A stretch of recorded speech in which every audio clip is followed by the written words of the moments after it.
자, 오늘 말씀의 제목을 다 같이 한번 말해봅시다. 겸손한 모습으로 오신 예수님. 한 번만 더 말해봅시다.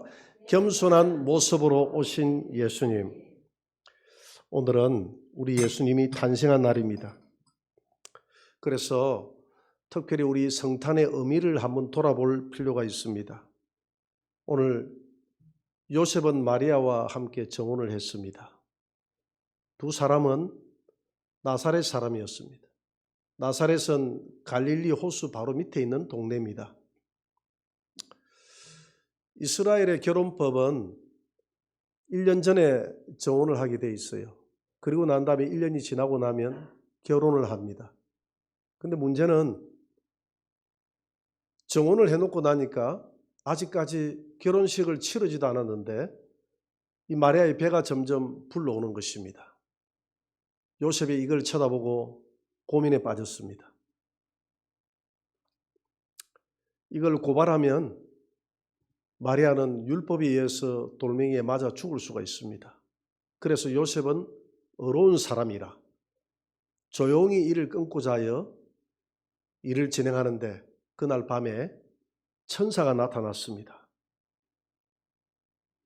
천사가 현현에서 나타났다고 그랬거든요. 그래서 우리가 이 꿈이라는 것은 육몽이 있고 크게 나눠서 혼몽이 있고 영몽이 있고 현몽이 있습니다. 우리가 대부분 꾸는 꿈들이 육몽이나 또는 혼몽을 많이 꿉니다. 낮에 우리가 혼적으로 생각했던 것들이 밤에 이렇게 꿈으로 많이 나타나기도 하죠. 특별하게 영적인 우리가 꿈을 꾸기도 합니다. 우리가 꿈에서 영몽이라고 하는 것은 해석이 필요합니다. 그러나 현몽은 해석이 필요 없어요. 꿈에 천사가 현몽하더라 하는 것은 천사가 그대로 나타나서 말씀을 전하는 것을 현몽이라고 합니다. 예수님이 나타나서 그대로 계시하는 것을 현몽이라고 그래요. 그래서 천사가 현몽해서 내 아내 마리아 데려오기를 무서워하지 말라. 내 아내 마리아는 성령으로 잉태했다. 그래서 요셉은 그 말을 믿고 마리아를 집으로 데려와서 아기를 낳을 때까지 동침하지 않더라 이렇게 이야기를 했습니다. 이제 시간이 흘러서 만삭이 되어져서 아기를 낳을 시점이 가까워 가는데 당시에 이스라엘은 로마의 속국이었는데 로마의 황제 가이사 아구스토가 천하로 호령을 내려서 호적을 하라고 하는 것입니다. 왜 호적을 하라고 했느냐면 당시 로마는 군대 국가였습니다. 그래서 군인들의 징집이 필요했습니다.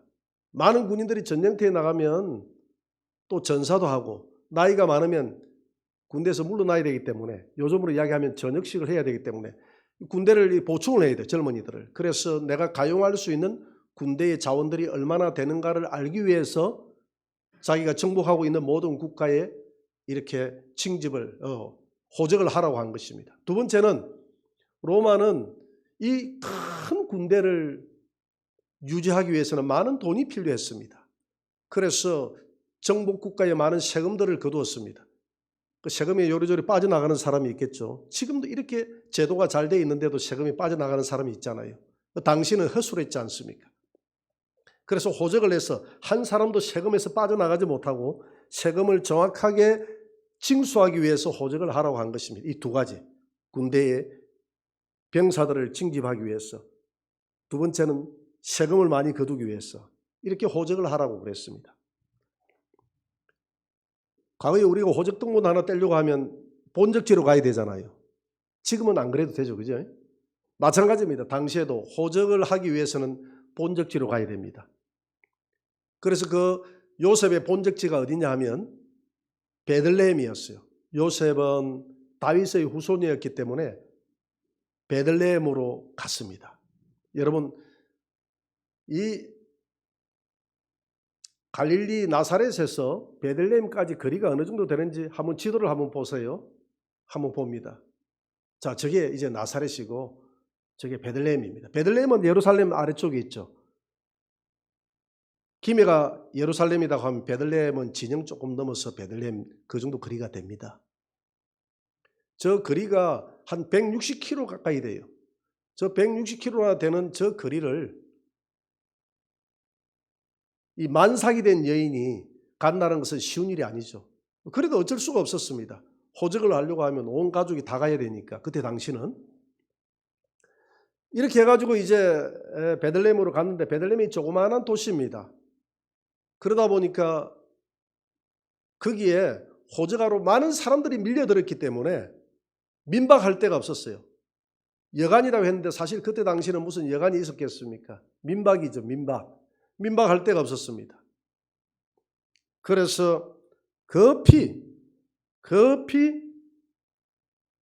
마국간에 가서 아기를 낳아가지고 호적 바로 하고 그 다음날 바로 올라와 버립니다. 그러니까 아무도 예수님이 베들레헴에서 탄생했다는 사실을 이 목자들, 동방박사들 외에는 본 사람이 없어요. 살짝 올라와 버렸어요. 그래서 예수님은 나사렛 사람이다 했거든요. 빌립이, 갈릴리 지역에 사는 빌립이 예수님을 만났습니다. 보니까 구약에서 모세가 그리고 구약의 선지자들이 말했던 그 메시아가 예수라는 사실을 빌립은 발견하고 기뻐합니다. 그래서 동네의 친구였던 나다나엘을 찾아가 가지고 내가 구약의 모세가 율법에서 그렇게 오리라고 했던 그 메시아를 내가 오늘 만났단 말이야. 그 예수? 그 요셉의 아들 아니야. 우리 잘 알잖아, 이웃 동네. 그랬더니 맞아. 그랬더니 이 나다나엘이 하는 말이 아니야. 나사렛에서 무슨 선한 것이 나올 수 있겠어? 나사렛에서 구약 성경에는 위대한 선지자가 나온다고 한 적이 없어. 나오려고 하면 베들레헴에서 나와야지. 이렇게 많은 사람들은 예수님이 베들레헴에서 탄생했다는 사실을 모르고 있었어요. 그리고 난 다음에 이제 빌립이 와서 만나보라고 하지 않습니까?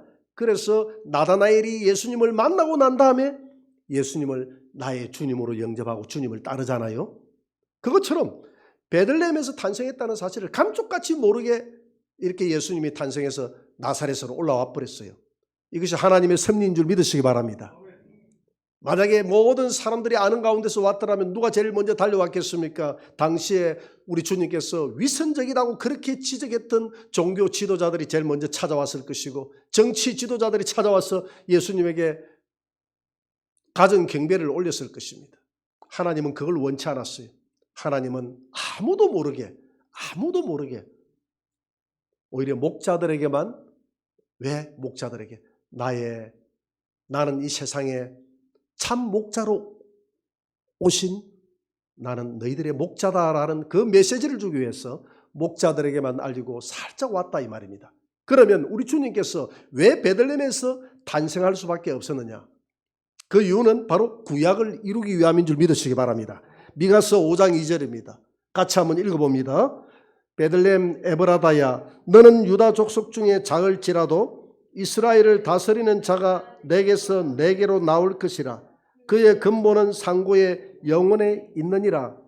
유다 족속 중에 베들레헴은 가장 작은 도시라는 것을 알 수가 있습니다. 이 미가 선지자가 BC, 그러니까 예수님 오시기 740년 전에 예언했던 내용이에요. 너는 작을지라도 이스라엘을 다스릴 위대한 왕이 베들레헴에서 너는 나오게 될 것이다. 그분의 근본은 육체를 입고 오시는 분이 아니라 상고에 아주 오랜 옛날에 영원에 있느니라. 그분의 존재는 영원한 분이다 이 말입니다. 여러분, 영원한 분은 하나님밖에 없는 줄 믿으시기 바랍니다.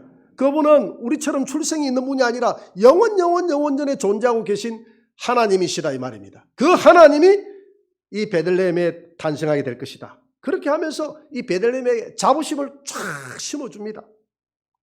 그래서 예수님은 이 구약에 기록된 대로 주님은 베들레헴 이 떡집으로 온 줄 믿으시기 바랍니다. 두 번째는, 그러면 예수님이 왜 이 여간방에서 태어나지 못하고 왜 이렇게 마국간에서 태어났는가? 오늘 누가복음 2장 7절 한번 봅니다. 다 같이 한번 읽어봅시다. 첫 아들을 낳아 강부로 싸서 구유에 뉘었으니 이는 여간에 있을 곳이 없음이 이래라. 조금 전에 이야기했잖아요. 여간방을 수소문해 보니까 사람들이 꽉꽉 차서 아무도 여간방을 내주려고 하지 않습니다. 그분이 위대한 왕인 줄 모르기 때문입니다. 그래서 안타깝게 여겼던 그 주인이 그냥 마구간이라도 아기가 막 나오려고 하니까 가서 이렇게 나올 수 있도록 이렇게 짚을 이렇게 해가지고 이렇게 만들어 줬습니다. 그래서 예수님은 강보에 쌌다 이 말은 보따리에 싸가지고 구유라는 것은 말먹이통을 말합니다. 거기에다가 예수님을 딱 눕혀서 그걸 침대 삼아서 태어났다 이 말입니다. 왜 예수님이 이렇게 태어났느냐? 예수님은 우리의 지은 죄가 교만 죄이기 때문에 여러분 우리의 겸손을 회복하기 위해서 이렇게 마구간에 태어났음을 믿으시기 바랍니다. 이사야 14장 12절에 보니까 같이 한번 읽어볼까요? 너 아침의 아들 계명성이여 어찌 그리 하늘에서 떨어졌으며 너 열국을 엎은 자여 어찌 그리 땅에 찍혔는고 내가 내 마음에 이르기를 내가 하늘에 올라 하나님의 무별 위에 내 자리를 높이리라 내가 북극 지폐의 산 위에 앉으리라 가장 높은 구름에 올라가 지극히 높은 이와 같아지리라 하는도다. 그러나 이제 내가 서울 곧 구덩이 맨 밑에 떨어짐을 당하리로다. 여러분 이 계명성을 라틴어로 번역을 하면 루시퍼라는 말이 됩니다. 그리고 루시퍼, 계명성, 루시퍼. 이 루시퍼는 하나님이 찬양 천사장으로 지음을 받았습니다. 그래서 가장 찬란하게 지었기 때문에 많은 천사들의 부러움을 샀어요. 천사들이 그를 높여줍니다. 사람이 자꾸 높임을 받으면 교만이 들어오잖아요. 그래서 교만이 들어와서 하나님의 무별 위에 나의 별을 높이겠다. 내가 하나님과 비교보리라. 하나님이 높은지 내가 높은지 한번 비교보겠다. 이렇게 이 루시퍼는 그 천상에서 그렇게 이야기를 했다 이 말입니다. 그래서 하나님이 그를 더럽게 여겨서 그를 소울이라 말은 구약에서 말하는 음부인데 음부의 맨 아래 음부로 집어넣어버렸다 그랬어요. 음부라는 것은 불타는 지역 아닙니까? 불의 근원이 있는 그 지역으로 집어넣어버렸다고 이렇게 이야기했습니다.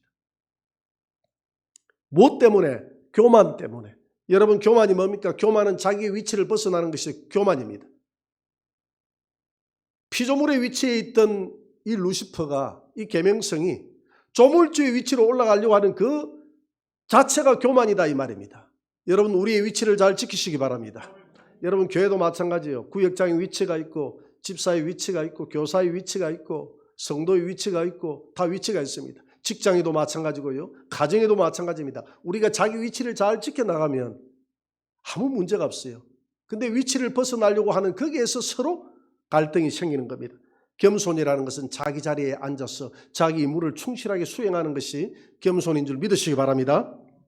그래서 이 교만한 이 루시퍼는 이 땅으로 내려와서 쫓겨났어. 당시에 이 땅은 음부가 되었어요. 당시에 루시퍼가 쫓겨날 때 유다서 1장 6절에 보니까 흑암으로 쫓겨났다 했는데 그 흑암이 어디냐면 창세기 1장 2절에 보니까 우리 이 땅이 창조되기 이전에 이 우주와 이 공간을 흑암이다 그랬어요. 여기다 집어넣어버렸다 이 말입니다. 그래서 창세기 1장 3절부터 이제 드디어 창조가 시작되지 않습니까? 빛이 있으라고. 그 전에 갇혀있던 곳이 흑암 곧 음부였다 이 말입니다. 그 장소에서 인간을 창조했습니다. 그 흑암의 장소에 인간을 창조했다 이 말입니다. 하나님이 6일 동안 천지를 창조했다 이 말입니다.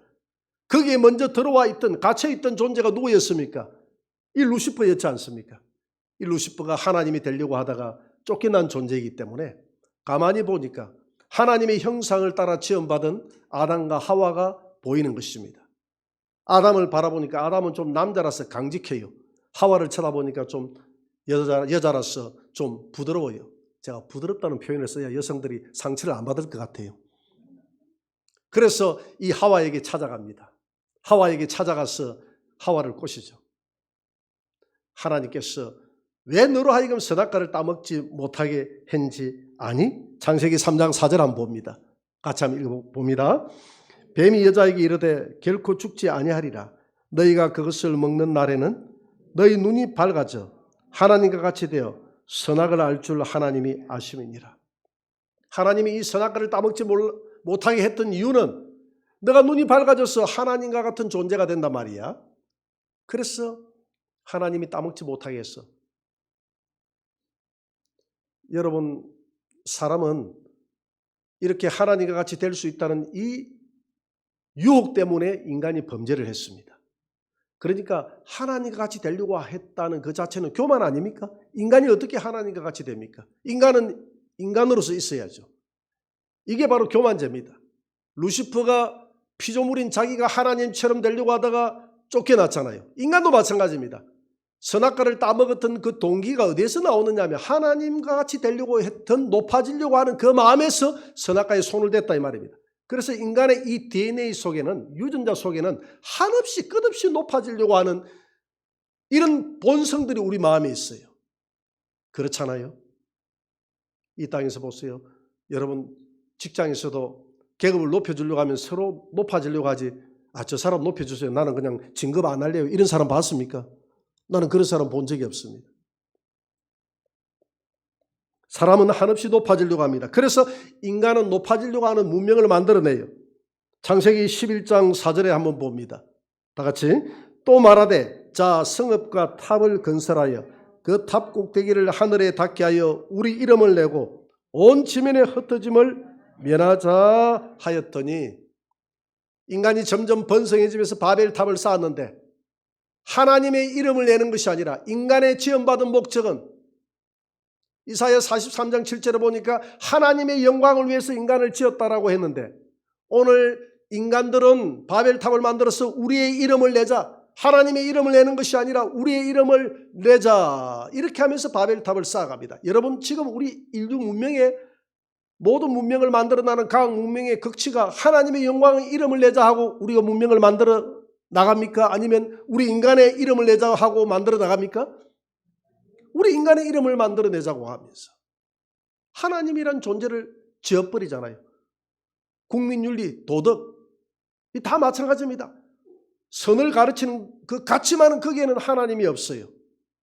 인간이 이 땅에 파라다이스를 만들어 보겠다는 겁니다. 그것이 교만입니다. 마치 물고기가 물 없이 육지에 나와서 우리가 한번 이 땅에서 멋진 나라를 건설해 보겠다는 것과 마찬가지입니다. 하나님 없이 살아가는 인생이 마치 물가에 튀어나와서 살아가겠다는 그 물고기와 똑같다 이 말입니다. 어리석은 존재라 이 말이죠. 사무엘상 15장 23절에 보니까 사울이 교만한 사무엘이 사울을 꾸짖습니다.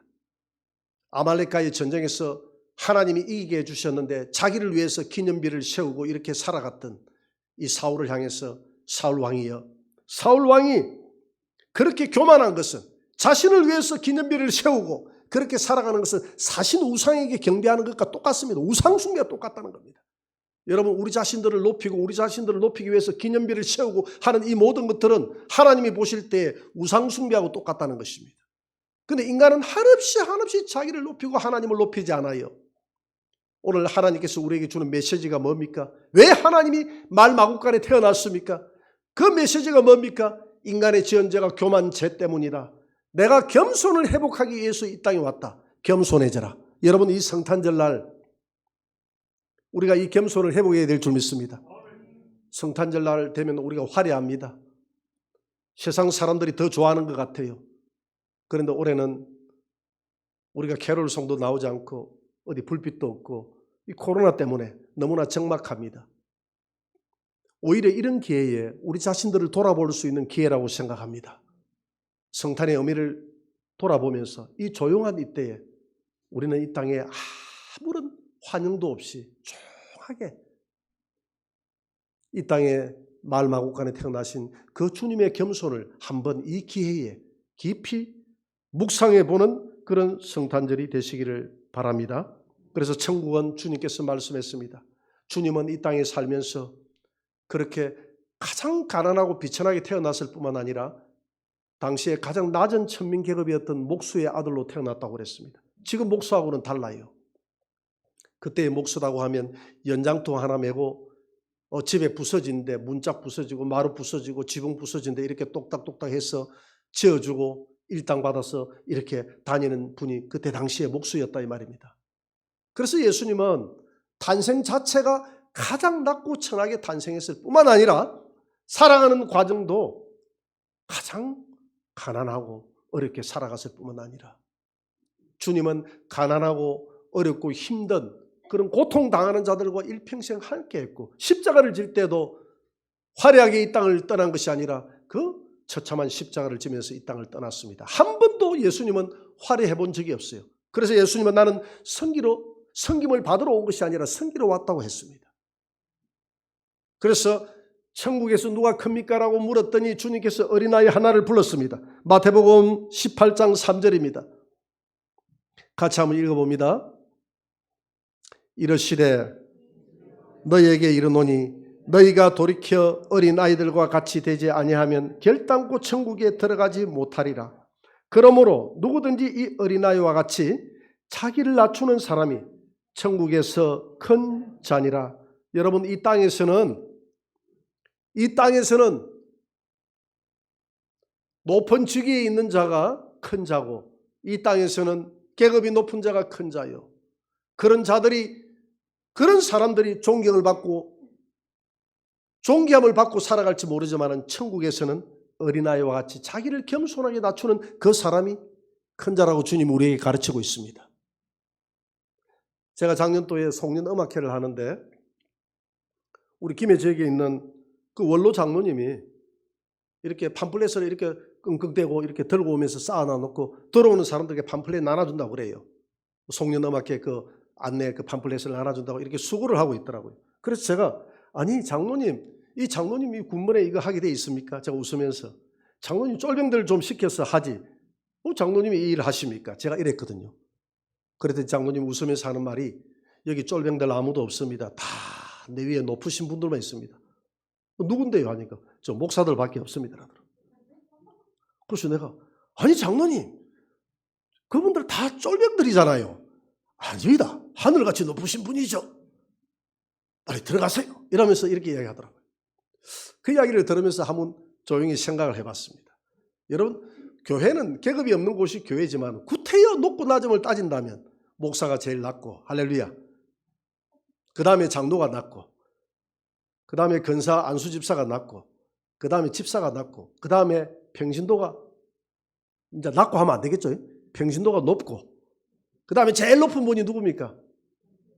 예수님이 아니라 세가족. 그래서 세가족을 우리가 뭐라고 이야기합니까? VIP. VIP 잘 보살피시기 바랍니다. 세가족은 우리가 잘 보살펴야 됩니다. 커피도 빼주고, 세가족 오면 인사도 그냥 90도로 인사해 주시고, 세가족은 무조건 높여줘야 됩니다. 이게 맞는 거예요. 제가 대전에 있을 때, 대전에 둔산교회라고 제가 잠시 전도사가 되기 전까지, 내가 신학교에 들어가기 전까지 다닌 적이 있습니다. 그때 제 앞에 있는 전도사님이 연말 되면 나간다고 그러더라고요. 왜 나가려고 하십니까? 이 교회도 좋은데. 내가 물어봤죠. 그랬더니 여러 가지 불만을 많이 이야기하더라고요. 그러면서 제보고 하는 말이 전도사님 이 교회에 오래 있으면 안 됩니다. 이러더라고요. 왜요? 했더니 뭐 오래 있지는 않을 겁니다. 제가 이제 전도사 자리가 나면 저는 가야 될 사람입니다. 저는 뭐 돈도 다 떼버리고 제가 돈이 필요하거든요. 그래서 전도사 어디 가가지고 취직을 해가 돈을 벌어야 됩니다. 이랬더니 하여튼 이 교회는 오래 있으면 안 됩니다. 오래 있으면 오래 있어 보세요. 오래 있으면 연말에 직분자 줄 때에 틀림없이 전도사님 보고 화장실 청소 담당 줄 겁니다. 그거 알고 하세요. 이라는 거라.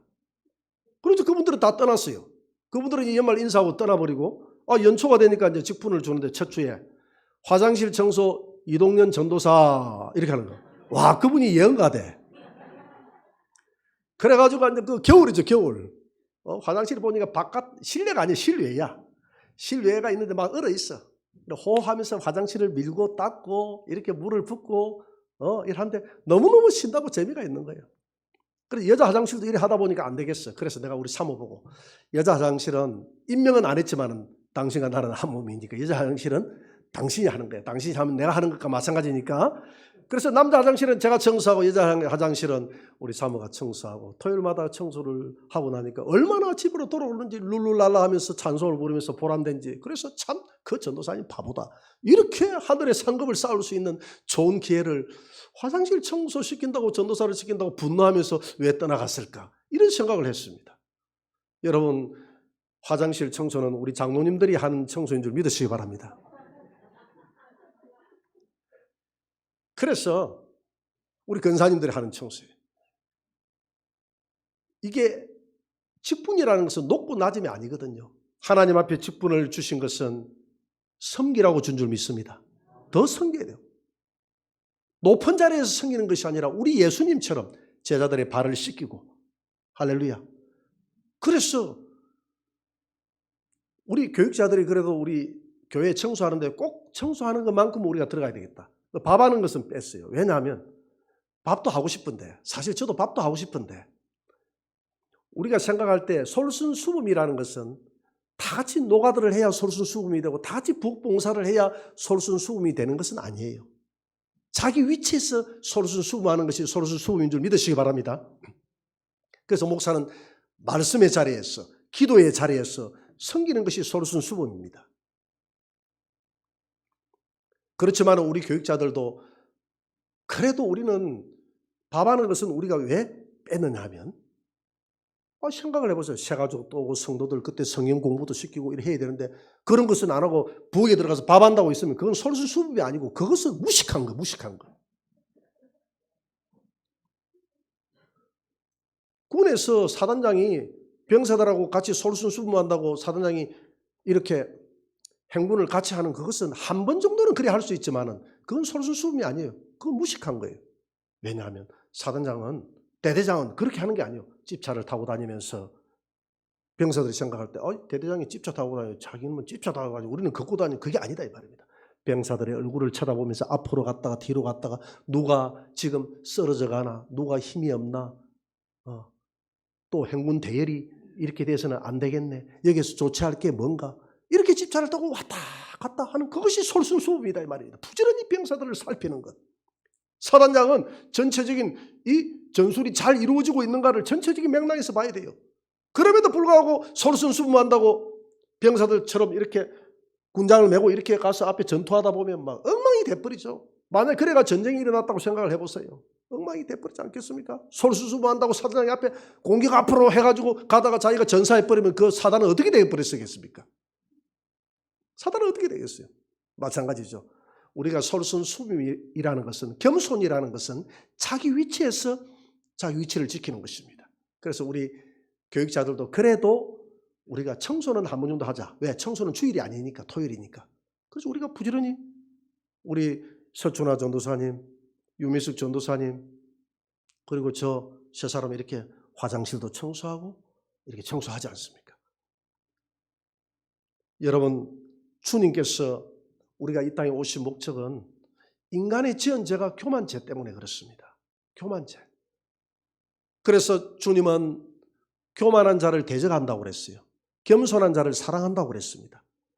이번 코로나 이 정국 속에 모든 만물이 조용할 이때에 우리 주님의 성탄을 한번 깊이 묵상해 볼 수 있는 좋은 기회가 될 줄 믿습니다. 주님께서 왜 이 땅에 마국간에 이렇게 베들레헴, 이름도 없는 그 도시에, 예루살렘에서 태어나지 않고 화려한 곳에 태어나지 않고 마국간에서 왜 태어났는가?